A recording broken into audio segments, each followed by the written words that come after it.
You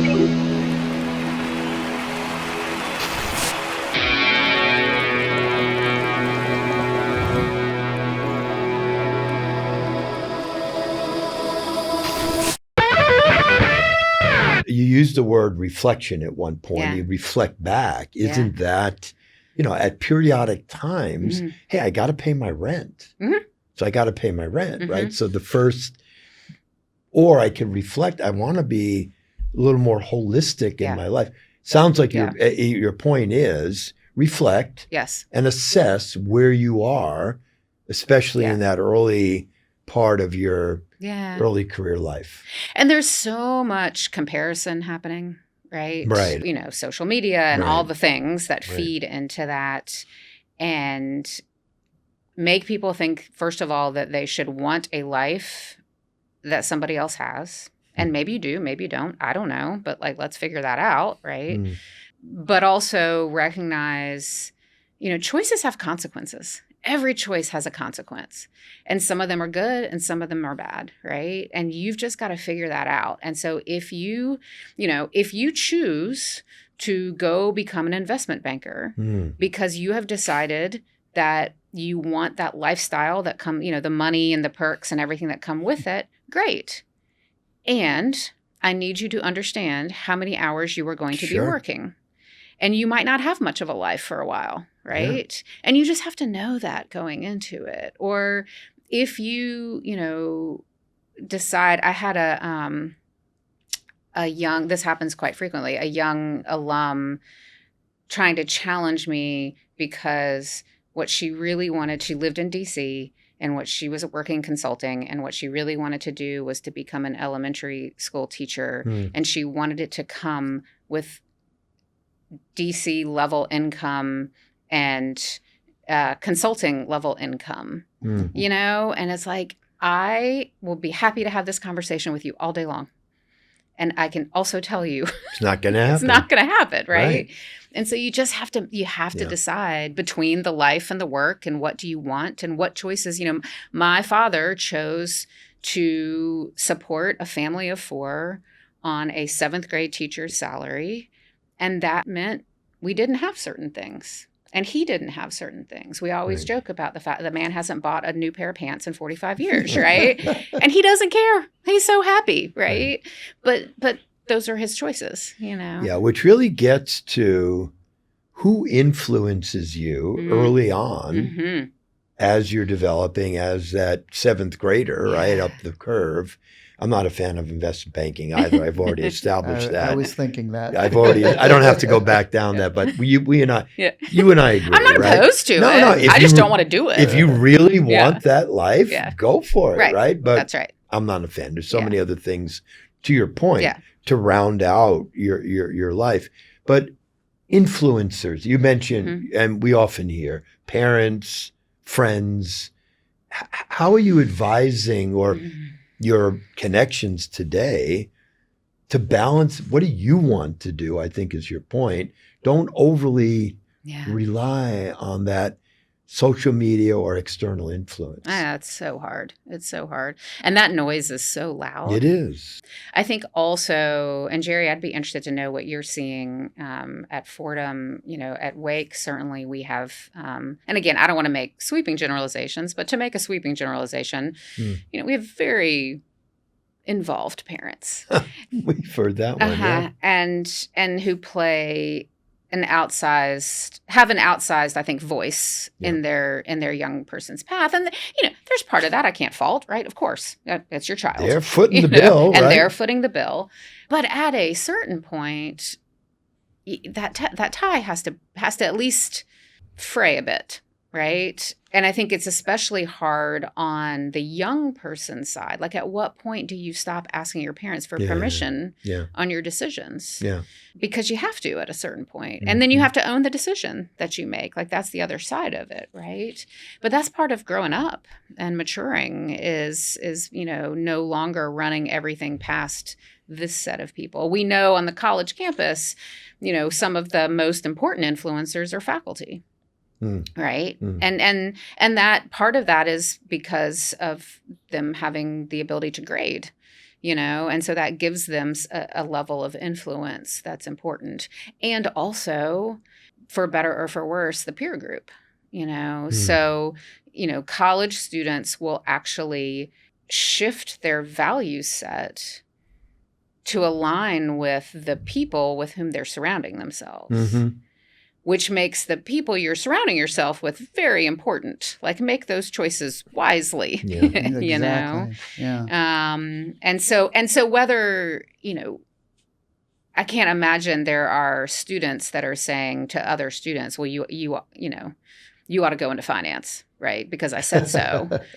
But when you look around, they probably are, by the way. They might be. They might be. Yeah. But I think it's more when you look around and everybody's headed down that path. You go, oh, well, I probably should be too.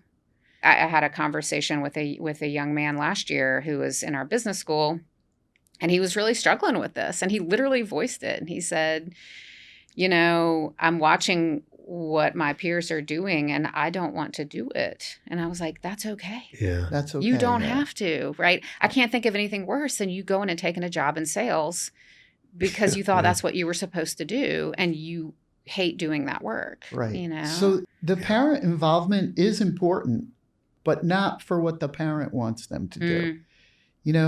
I had 2 recent graduates from college. And I never really told them what to study or what to do. But at one point, I would have said to them, I'm not going to pay for that. Mm-hmm. And, they chose majors which you could see how they could cultivate those. And it's not, one son is a musician, went to music school. And I said, I fully support that, but how are you going to make money doing that? Mm-hmm. Because if you think you're going to be a rock star, I hope you are, and that would be great, but you should have some backup. Yeah. So he, on his own, decided I'll be a music business major, and he could still get a music degree, but he would also have some business background and some real life experience where he had internships with CBS and large employers. So he knew a little bit about what to do. And he was always able to support himself and make money. Yeah. And still is to this day. And he found his way. If he had come back and, I see some of these majors we have where the department heads are, maybe they wear combat boots and they have shaved heads and they're not really worried about where you're going with a career. They're more concerned with activism and things like that. To me, activism is not a job. So if my child came back and said, this is what I want to study, I'd probably say, I'm not paying for that. And I think that's the parent involvement, but it shouldn't be go into finance, become a doctor, become a lawyer.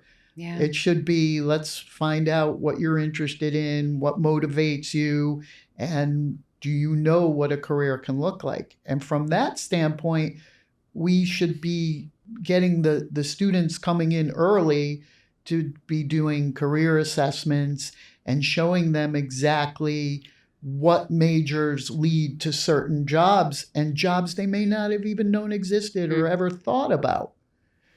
That's where we can help. Yeah. But for placement and things like that, parents should not be relying on the school. Yeah. And I mean, this recent phenomenon, I don't even know if this is real, tell me. Parents want to now be involved in their son or daughter's interview? Is that a thing? Yeah, they're going to interviews. You got to be kidding me. Is that really a thing? Mm-hmm. And what do you say to those parents? Well, I mean, first of all, there are laws that allow us to say, your child has to sign something saying, but because they also want to come meet with the career coaches and things like that. But, much like we do with the students themselves, we want to have kind of a coaching conversation with the grown-ups too, in terms of how this is going to help or hinder potentially your student's ability to be successful. But yeah, it's challenging. It's challenging. I mean, Wake is an expensive school, right? Yeah. And it changes the dynamics in terms of, it's a very different price point from when I was there. And so these conversations around, which again, was a very long time ago. So, I hate to keep saying like back in my day, but, that sort of return on investment conversation, there was no, and granted, I'm sure there were other parents who were doing this. I think because of who my parents were, there was never a conversation of, what do you mean you're going to major in English? That never came up. And when I said I was going to go to grad school immediately after, which really was me avoiding getting a job, let's be honest, my dad was the one who said, you can never do worse having more education. Go, and so it's just a different dynamic. Can I just ask you guys, have you ever met anybody who got a job and their parents went to the interview with them? Yeah. I still can't believe they would even allow that to happen. It's really a thing. No, of course not. Well, except, and I don't have any evidence of this. The only thing that I could imagine is they're going to the interview at dad's firm, or they're going to the interview at, the parents' friends. I could see that happening, but I haven't had to be part of that. I could see it happening, but I would guess that most people, if they were hired, the parent removed themselves from the process. Yeah. Wait a second here. Is going to the interview different than sitting in on the interview, or is that the same thing? Well, either one is, problem. Yeah, I'm just sitting in on the interview. See, this is where it's nice that I get to sit on the alumni side of things and not on the student side of things, right? So I don't have to deal with. Oh, by the way, we're going to bring my mother in. She's right here. Come join the podcast. That's right. One area, and Jerry, you and I have talked a lot about this at our alma mater, University of Miami, right? Where I think, and you mentioned it, the parent influence is well understood and right, is career readiness. You spend so much time, whatever institution it is, right, on academic counseling, academic advisory, et cetera. Why don't you spend more time on getting my son or daughter ready for a career? That because of the $100,000, whatever, all in costs, right? That we totally agree with, right? And now we're seeing more awareness, even up to the president and provost level. Yeah. Oh, we better focus on that. That's right. If we think we can charge X. And I think, this is where Andy coming in and build, and he went out and did a bunch of fundraising and got us a lot of resources, which was lovely. That was part and parcel of that, and recognizing that, much like I look at one of the things that we've done over the past 5 or 10 years is we rebuilt our gym on campus, the campus gym. And the campus gym that was there before, I think I was the only person on campus that liked it, because to me it felt very like Hoosiers-like. And everyone else was like, yeah, sure does. And I was like, something nice about that, right? And they're like, no. And it becomes a problem, if you are marketing your university to prospective students, you need to have a gym with all the bells and whistles. Well, now you need to have the full suite of resources to support your student, right? So these things are no longer nice to have. Like, you have to have them. And what I am increasingly making the case for in the work that I do is now I think it's also shifting into that alumni space, where I think we can no longer say, yeah, we're going to provide all of this support for you while you're on campus. And just to use Wake Forest as an example, for $400,000, we are going to give you a terrific degree. You're going to get a rock solid education, and you're going to have a really good time while you're here. You're going to have a great experience and lots of social outlets and all of that. And then we're going to hand you a certificate at the end. That cannot be our argument anymore, right? But if we say, hey, for $400,000, we're going to give you a lifetime of support, of guidance, of coaching, of connections, of access, and you're going to get this great degree, right? Right. Like, it's a different value proposition. And I think we have to be making that case. And, in this whole argument of the value of higher education. Like it has shifted to this now, right? And so that's why I'm really proud of Wake for investing in this. And we've got a ways to go with it. Like we need to keep building on it. But I think increasingly that's what we're going to see. Yeah, it makes a lot of sense. Yeah. I want to pivot to your first book, which we haven't touched on because I'm intrigued by, and I haven't read it, I have to admit, but I am totally intrigued by the topic, Year One, How Young Professionals and Managers Figure It Out, right? Can you touch on that a little bit? Yeah, absolutely. So that book was written, a couple of things. Number one, it was written in 2020, probably 2020 into 21. So right in the middle of COVID, right? We have this program on campus called our Wake Forest Fellows Program, which is a 1-year post-graduation fellowship for about 10 grads. And we've always had one in our office. And that year, a young woman by the name of Catherine Laws Waters was our fellow. And she now works for our campus magazine. So she had a strong interest in writing. And I was in a mentorship role with our fellow. And so I always say kind of, what do you want to work on this year? Like we have all this stuff we need you to do, but also what is of interest to you? Sure. And for her, it was writing. And I said, well, I have this idea that I've been wanting to work on. How about you and I write this together? So it was also a kind of a mentored project, which was nice.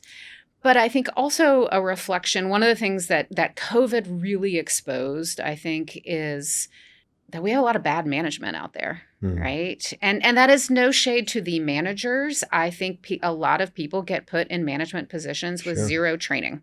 Yeah. And then they are given the responsibility for other people's lives. And it's devastating to them. And so, we were doing all this work with these young professionals and telling them how to show up and do work and be successful and ask for feedback and do all these things. And then they were coming back and saying, but my manager said this, my manager did that, et cetera. And, the number of young people who have come to me and said, I don't have a job description. I've never had a performance review. I don't get, I'm like, what are you talking about? And so it was also this recognition that, we can give all the guidance in the world, but if your manager is terrible, it kind of doesn't matter, right? If you go in and you knock it out of the park and you have a bad manager, it's going to be a bad experience. And so we wanted to give advice on both sides. And so you'll see the book has kind of, each chapter has 3 sections. So Catherine is doing a reflection on her experience. And then we have advice to the new professional. And then we have advice to the manager on each of the topics going through. And the topics are very similar to what's in that book in terms of showing up and doing work and building a life, but very specific to that first year, very first year, which we also think, one of the things we say, I think on the back of the book is it's not the only year that matters, but it's a pretty important one. Agreed. Right? In terms of, again, you're learning so much about yourself, about work, about life. It's like everything is new. And that's just a critical learning. Yeah, it's almost analogous to your first year at university as a freshman, right? Yeah. But the thing, and I totally agree with what you just said, that I've gotten this internship. So where do I work, and how important is it that I choose this area over that area, or it's your full-time first job? To your point, I say, you know what? Do some due diligence on the manager and the team, and don't worry about the content. That's because you got a long career to worry about that, right? And so to your point, if you get a good manager and a team or a team dynamic that will welcome a young person for an internship or your first job, that's worth its weight in gold. I've often said, and I think it's hard for young people to grasp this because the work does seem so important, right? Like what I'm actually going to be doing seems so important. And I always say, I firmly believe you can make any job interesting. Like that is an attitude. That is a choice. I've said for years, listen, if you tell me tomorrow that my job is to go work the front desk in our office, I will find a way to make that interesting. But if you are surrounded by people right. who don't care about you, who don't care about your growth, who don't care about who you are as a person, who are not looking out for you, you can't do anything about that. You can't change who people are. And that, you could have the most interesting job in the world. And if you are surrounded by not great people, it is going to be a not great experience. Right. But if you are surrounded by, one of the best jobs I had was my first job coming out of my master's program at the University of Georgia. It was actually a temp position because I was kind of screwing around and I needed a job. And but it led to this 15-year role, where I ended up as a faculty member at the University of Georgia. So it worked out well for me. But, it was data entry. It was, I wasn't doing anything that interesting. And, on the second day that I was there, this vice president came up to me and she said, "You have skills. Where is it you want to go? And how can we help you get there?" Awesome. And every step of the way, they said that to me, right? And that made all the difference in the world, right? Were these incredible people who cared about me, who poured into me, who gave me opportunities, who looked out for me. It wasn't the work. That's an excellent experience. Allison, we're running out of time. Okay. But one-word answers. Ready? Oh gosh. Pressure. Who's your favorite mentor? My father. What's your favorite city? London. Favorite podcast? Well, it's going to be this one, obviously. What's your favorite book? That's really hard. So how about this? One of my favorite recent reads in a professional space is The Good Enough Job by Simone Stalzek. I'm afraid I might be getting his name wrong. I think it is required reading by everyone. It kind of goes back to our previous conversation about what is good enough at work. Right. I think it's so important. Okay. Favorite food? Where are you getting this stuff I from? was not prepared for these questions. Where did this come from? This is my good stuff. favorite food. Okay, so I like bread products are really bad for me. And so I will say I love some good pizza. Yeah. I love some good You're pizza. in the right place for Yeah, that. but I can't eat it. It's so bad for me. But I love some good pizza. Okay, last question. Favorite podcast host, me or Bill? Don't answer that. No, it's been so great having you. This has been a delight. Really appreciate it. Yeah. Will you join us at the roundtable for our next episode where we can talk to a mentee? Sure. Okay, Of course great. you will. Yeah. Awesome. So that's it for this episode. Thanks so much for joining us. We're going to head over to the roundtable for Spilling the Mentee. Bill? Awesome. Where can they find this? Everywhere. Everywhere. You're Social watching media, YouTube. Yes. Apple Podcasting. Yes. Spotify. Anywhere you can listen to podcasts, you can find Bill and Jerry's excellent podcast, a.k.a. Spilling the Career Tea. Allison, thank you so Thank much you. for engaging us. Thank you. This is Appreciate wonderful. it. Appreciate it. We'll definitely have you back. Thanks.